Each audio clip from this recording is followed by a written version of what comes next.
तो दोस्तों, आज मैं डॉक्टर रोमांटिक के सीजन 2 का एक्सप्लेनेशन शुरू करने वाली हूँ। अगर आपने सीजन 1 अभी तक नहीं देखा तो मैं लिंक डिस्क्रिप्शन और आई बटन में डाल दे रही हूँ।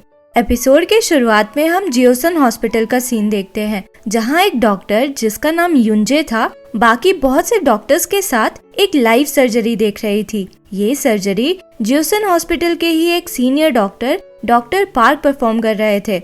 युंजे देखती है कि उसके पीछे कोई हैट पहने हुए आदमी भी आता है सर्जरी देखने। ये आदमी और कोई नहीं बल्कि डॉक्टर किम थे। डॉक्टर पार्क एक कैंसर पेशेंट का बहुत ही एडवांस्ड लेप्रोस्कोपिक सर्जरी कर रहे थे, पर सर्जरी के बीच में पेशेंट की कंडीशन बिगड़ने लगती है। डॉक्टर पार्क और बाकी डॉक्टर्स जो सर्जरी देख रहे थे, किसी को भी समझ नहीं आ रहा था कि क्या प्रॉब्लम है, पर डॉक्टर किम को पता था। वो अपने सामने बैठी युंजे से एक पेपर पेन मांग के उसमें कुछ लिखते हैं और उससे कहते हैं कि वो दौड़ के जाके डॉक्टर पार्क को ये दे। युंजे भागती हुई जाके वो नोट डॉक्टर पार्क तक पहुंचाती है। डॉक्टर पार्क वो नोट देखते हैं तो उन्हें कुछ रियलाइज होता है और फिर वो सर्जरी सक्सेसफुली फिनिश करते हैं। सर्जरी से निकलकर डॉक्टर पार्क युंजे से पूछते हैं कि उसने जो सॉल्यूशन नोट में लिखा वो उसे कैसे पता था। युंजे कहती है कि ये उसने नहीं लिखा था। फिर हम देखते हैं कि जब डॉक्टर किम ने युंजे को नोट दिया था तो उसने पूछा था कि आप कौन हो, तो डॉक्टर किम ने अपना नाम बताकर कहा था कि वो दोलदम हॉस्पिटल नाम की जगह में काम करते हैं। युंजे डॉक्टर पार्क को वही बता देती है। दूसरी तरफ हम एक लड़के को देखते हैं जिसका नाम वोजिन था। वो एक पार्ट टाइम जॉब करके बहुत जल्दी में कहीं जा रहा था। स्टेशन में उसे एक ड्रंक आदमी मिल जाता है जो उससे लड़ने लगता है। वोजिन नोटिस करता है कि इस आदमी की कंडीशन ठीक नहीं है, तो वो उसे जियोसन हॉस्पिटल ले जाता है। डॉक्टर किम उस समय जियोसन हॉस्पिटल के ईआर में ही थे। वो नोटिस करते हैं कि वोजिन ईआर डॉक्टर एरियम को उस पेशेंट के बारे में बता रहा था जिसे वो अभी लेकर आया था। वो इतने डिटेल में बता रहा था तो एरियम उससे पूछती है कि वो कौन है, तो वो बताता है कि वो इसी हॉस्पिटल में नया जनरल सर्जन है। वोजिन के जाने के बाद नर्स से एरियम को पता चलता है कि वोजिन यहाँ पे कॉन्ट्रैक्ट बेसिस पे काम कर रहा है। नर्स किसी सामजिन हॉस्पिटल केस को भी मेंशन करती है। डॉक्टर किम सब कुछ सुन रहे थे। इधर युंजे वोजिन को इस हॉस्पिटल में देखती है तो बहुत हैरान होती है। लग रहा था कि दोनों एक दूसरे को पहले से जानते थे। युंजे को एक सीन याद आ जाता है जब वोजिन ने उसे ऑलमोस्ट किस कर लिया था। युंजे को फिर एक दूसरे डॉक्टर से पता चलता है कि वोजिन अपने एक सीनियर के साथ उसके हॉस्पिटल में काम कर रहा था। वो सीनियर कुछ मेडिकल कंपनी से रिश्वत लेता था, पेशेंट्स पे ज्यादा प्रोसीजर्स करता था और भी ऐसे कुछ एक्टिविटीज करता था एक्स्ट्रा पैसों के लिए। वोजिन ने उसे रिपोर्ट कर दिया था। उसके बाद से मेडिकल फील्ड का हर कोई उसे बॉयकॉट करने लगा था, ये बोलकर कि उसने अपने सीनियर को धोखा दिया है। वोजिन को किसी हॉस्पिटल में नौकरी नहीं मिल रही थी। डॉक्टर सॉन्ग उसे यहाँ लाए हैं नाइट शिफ्ट्स और वीकेंड के लिए, क्योंकि यहाँ जनरल सर्जन्स की कमी थी।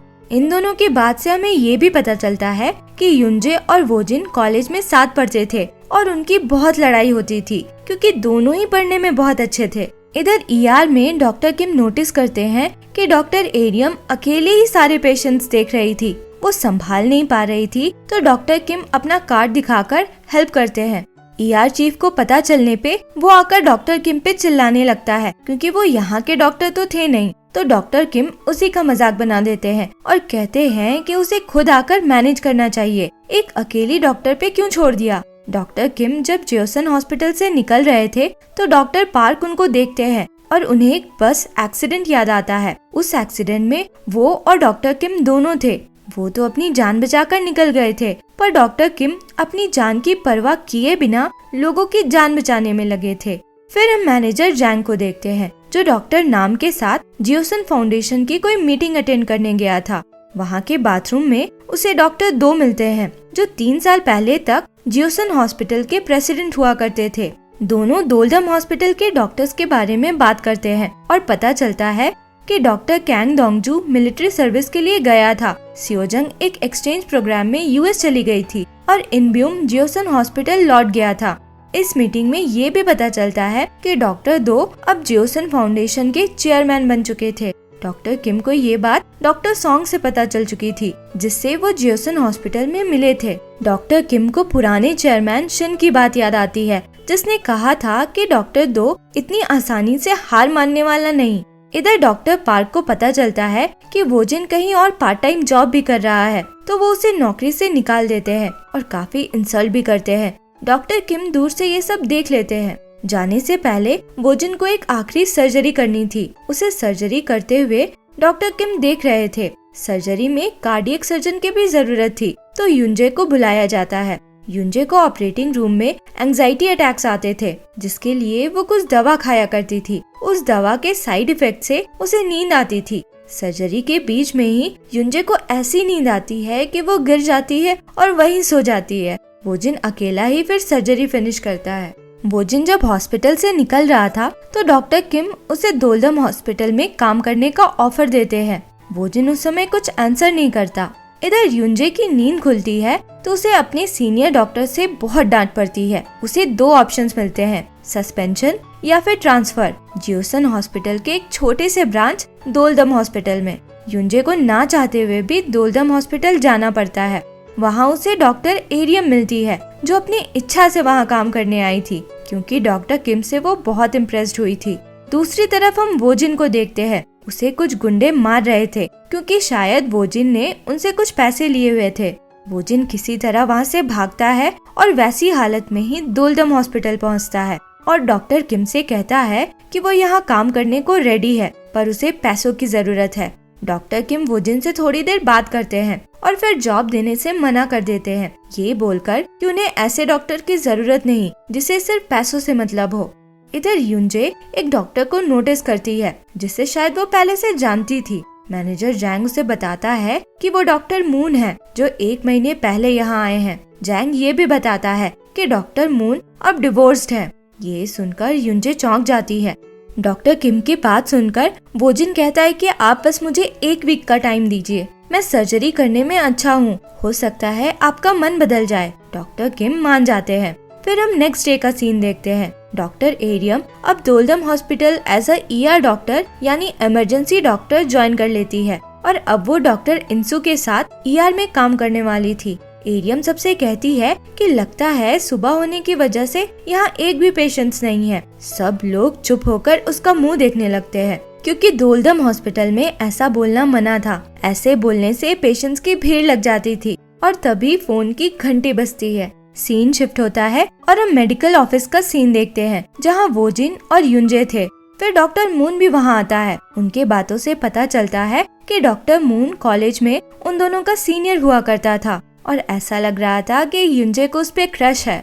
तभी सबको इमरजेंसी अलर्ट का मैसेज आता है। बाहर निकलने पे वो लोग देखते हैं कि मिलिट्री वालों की भीड़ लगी थी। पता चलता है कि डिफेंस मिनिस्टर की कार का एक्सीडेंट हो गया है और उन्हें और उनके एक आदमी को दोलदम हॉस्पिटल लाया जा रहा है।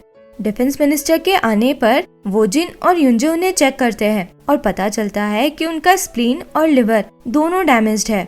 फिर डॉक्टर किम भी वहाँ जाते हैं। चेक करके कहते हैं कि ब्लीडिंग रोकने के लिए तुरंत सर्जरी करनी पड़ेगी। युंजे और वोजिन को भी सर्जरी के लिए चलना था। डॉक्टर किम युंजे से कहते हैं कि अगर वो ऑपरेटिंग रूम में सो गई या बेहोश हो गई तो वो बिल्कुल टॉलरेट नहीं करेंगे। सर्जरी बहुत रिस्की था, क्योंकि मिनिस्टर बूढ़े भी थे और कई सालों से एस्पिरिन खा रहे थे। एस्पिरिन एक ब्लड थिनर होता है, तो उसकी वजह से उन्हें काफी ज्यादा ब्लीडिंग होनी थी और कार्डियक अरेस्ट का भी रिस्क था। इधर सर्जरी के नाम पे युंजे की हालत खराब थी। एक बार को तो वो सोचती है कि एंजाइटी की दवा खा ले, पर फिर नहीं खाती है। ऑपरेटिंग रूम में डॉक्टर किम सबसे कहते हैं कि आज की सर्जरी सिर्फ ब्लीडिंग रोकने के लिए है, स्प्लीन और लिवर डैमेज के लिए दूसरी सर्जरी होगी। पहले डॉक्टर किम और वोजिन ऑपरेट करते हैं और डॉक्टर किम नोटिस करते हैं कि वोजिन काफी अच्छे से कर रहा था। वोजिन भी डॉक्टर किम की स्पीड और टेक्निक से इम्प्रेस था। अब युंजे की ऑपरेट करने की बारी थी, पर सर्जरी के बीच में ही उसे पैनिक अटैक आ जाता है और उसे OR से बाहर जाना पड़ता है। उसकी जगह वोजिन सर्जरी फिनिश करता है। दूसरी तरफ हम चेयरमैन 2 को देखते हैं। उन्हें मिनिस्टर के बारे में पता चलने पे वो डॉक्टर पार्क को कॉल करके कहते हैं कि वो मिनिस्टर के डॉक्टर के रोल में दोलदम हॉस्पिटल जाए। सर्जरी के बाद युंजे डॉक्टर किम के पास जाकर माफी मांगती है और कहती है कि आगे से ऐसा नहीं होगा। आज उसकी तबीयत ठीक नहीं थी, पर डॉक्टर किम को असली रीजन तो पता ही था। वो युंजे का OR में जाना बैन कर देते हैं और कहते हैं कि अगर तुम अपने पर्सनल रीजंस की वजह से पेशेंट को मरने के लिए छोड़ सकती हो तो तुम्हें डॉक्टर रहना ही नहीं चाहिए। युंजे को बहुत बुरा लगता है। वो मेडिकल ऑफिस जाकर रोने लगती है। एरियम ये देखकर उसके पास आकर बैठती है तो युंजे कहती है कि पता नहीं मुझे क्या हो गया है, मैं पहले ऐसी नहीं थी। मेडिकल स्कूल में मैं तो बस पढ़ती रहती थी और अपने क्लास में मैं सेकंड पोजीशन पे थी, पर अब मुझे इस छोटे से हॉस्पिटल में बोला जा रहा है कि मुझे डॉक्टर नहीं बने रहना चाहिए। एरियम उसे कंसोल करती है और कहती है कि तुम्हें तो खुद डॉक्टर किम ने रिक्रूट किया है। युंजे कंफ्यूज होती है तो एरियम बताती है कि डॉक्टर किम ने जियोसन हॉस्पिटल में युंजे के सुपरवाइजर से कहा था कि वो उसे उनके हॉस्पिटल भेज दे, और वो भी उसके एंजाइटी के बारे में जानने के बाद। युंजे को ये जानकर बहुत हैरानी होती है। नेक्स्ट सीन में हम देखते हैं कि डॉक्टर पार्क अपनी टीम के साथ डोल्डम हॉस्पिटल पहुंचते हैं और डॉक्टर किम को अपना इंट्रोडक्शन देकर कहते हैं कि अब मिनिस्टर के ट्रीटमेंट के इंचार्ज वो हैं। डॉक्टर किम कहते हैं कि पेशेंट की सर्जरी मैंने की है तो तुम्हें किसने इंचार्ज बना दिया। तो चेयरमैन दो वहाँ आते हैं और कहते हैं कि मैंने, और अगर तुम्हें ये एक्सेप्ट नहीं है तो तुम यहाँ से जा सकते हो। उसी समय वहाँ रिपोर्टर्स की भीड़ लग जाती है। इसके पीछे भी शायद चेयरमैन दो का ही कोई प्लान था। और इसी के साथ ये पार्ट यहाँ खत्म होता है। आगे क्या हुआ इसके लिए मिलते हैं अगले वीडियो में। अगर अभी तक का एक्सप्लेनेशन पसंद आया हो तो लाइक, शेयर एंड सब्सक्राइब करें। Thank you for watching.